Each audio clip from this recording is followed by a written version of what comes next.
அஞ்சிலே ஒன்று பெற்றான் அஞ்சிலே ஒன்றைத் தாவி அஞ்சிலே ஒன்றாக ஆரியர்க்காக ஏகி அஞ்சிலே ஒன்று பெற்ற அலங்கை கண்ட அயலார் ஊரில் அஞ்சிலே ஒன்றை வைத்தான் அவன் நம்மை அழித்து காப்பான். யோகி ராம் சுரத்குமார், யோகி ராம் சுரத்குமார், யோகி ராம் சுரத்குமார். ஜெயகுரு ராயா. உலகெங்கிலும் வாழ்ந்து கொண்டிருக்கும் நேயர்களுக்கு டாக்டர் சைதே ராஜாவின் அன்பான வணக்கங்கள். நாம் இப்பொழுது இந்த எபிசோடில் வார ராசி பலன்கள் 18/3/2024 முதல் 24/3/2024 வரைக்கும் உள்ளடக்கிய நாட்களுக்கு கிரகங்கள் ஒவ்வொரு ராசிக்கும் எப்பேற்பட்ட பலன்களை வழங்கப் போகிறது என்பதை பார்க்கலாம் வாங்க. இந்த வாரம் முழுவதும் வளர்பிறை நாட்களில் 24/3/2024 பௌர்ணமி திதி வரும். மகர ராசி காலபுருஷனுக்கு 10வது ராசி.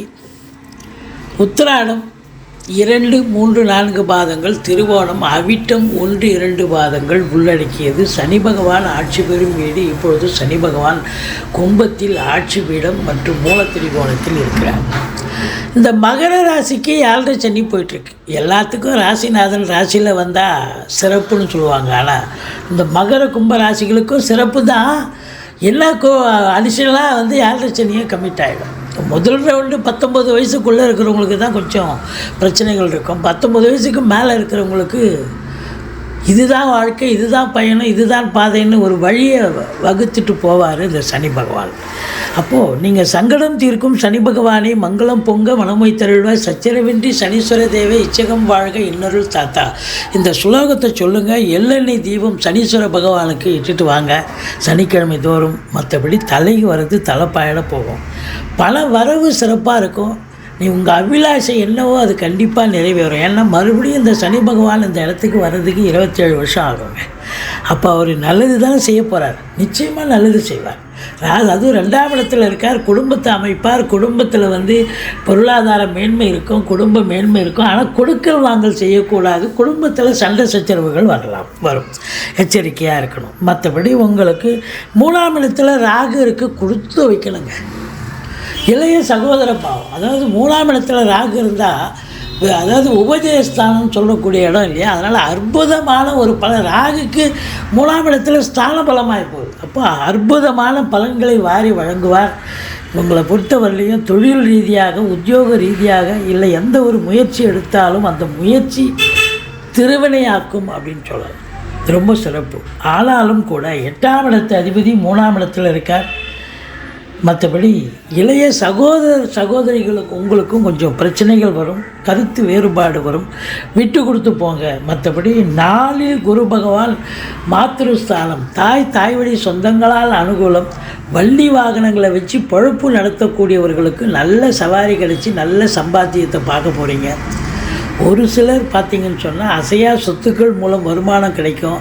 வண்டி வாகனங்களால் ஆதாயம் கிடைக்கும். ஒரு சிலர் பழைய வண்டி விற்றுட்டு புதுசு வாங்கலாம், இல்லை புதுசே 2 வீலரோ 4 வீலரோ வாங்கக்கூடிய அமைப்பும் ஏற்படும்.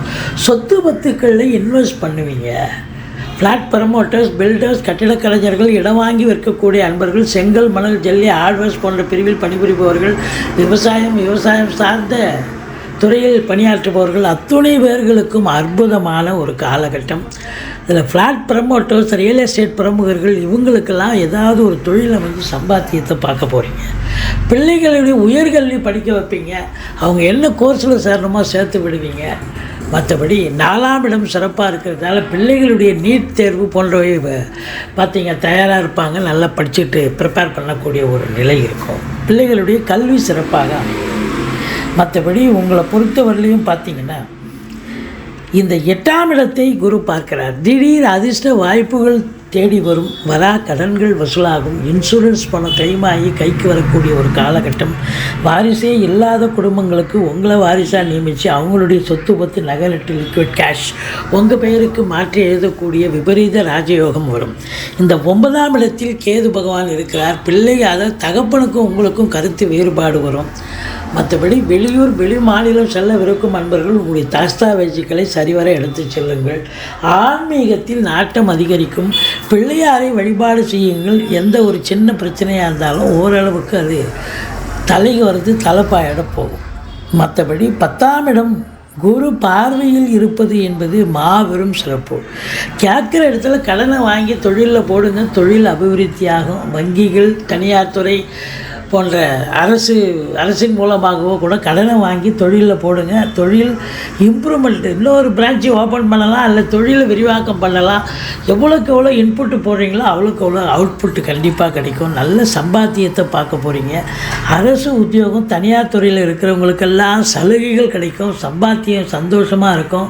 மற்றபடி குறை ஒன்றும் இல்லை. அதாவது தொழிலில் மேன்மை, உத்தியோகத்தில் மேன்மை. உத்தியோகத்தில் எந்த ஒரு பின் பாயிண்ட் பிரச்சனை இல்லாமல் ஒரு சுமூகமாக சந்தோஷமாக வேலை பார்ப்பீங்க. உத்தியோகத்திலையும் சரி தொழிலையும் அப்படித்தான் இருக்கும். மற்றபடி 11ஆம் இடத்தை சனி பகவான் பார்க்கறதால மூத்த சகோதரர்களுக்கும் உங்களுக்கும் கருத்து வேறுபாடு வரும். கொஞ்சம் விட்டு கொடுத்து போங்க. மற்றபடி குறை ஒன்றும் இல்லை. 12ஆம் இடம் குரு பார்வையில் இருப்பதால் உங்களை பொறுத்தவரையிலையும் செலவினங்கள் ஏற்பட்ட போதிலும் சுப செலவுகளே ஏற்படும். இந்த மகர ராசிக்கு 22, 23, 24 சந்திராஷ்டம நாட்கள் வர இருப்பதால் எச்சரிக்கையோடு இருங்க. இரவு பிரயாணத்தை தவிர்த்து கொள்ளுங்கள். வண்டி வாகனங்களில் செல்லாதீர்கள். புதிய ப்ராஜெக்ட் எதுவும் பண்ணாதீங்க. மற்றபடி பாருங்கள், 10ஆம் இடம் சிறப்பாக இருக்குதுன்னு சொன்னால் அப்போ நல்ல பண வருவாய், பொருள் வருவாய் இருக்கும். ஆனால் அதை நீங்கள் சேமித்து வைக்கணும். இல்லை கொடுக்கல் வாங்கல் வச்சுக்கக்கூடாதுன்னு நம்ம சொல்கிறோம். மற்றபடி உங்களை பொறுத்தவரையிலையும் இந்த வாரம் இந்த ராசியில் பிறந்தவர்களுக்கு ஒரு அற்புதமான ஒரு வாரமாகத்தான் அமையப்போகிறது. பேசுவதில் கொஞ்சம் எச்சரிக்கை தேவை.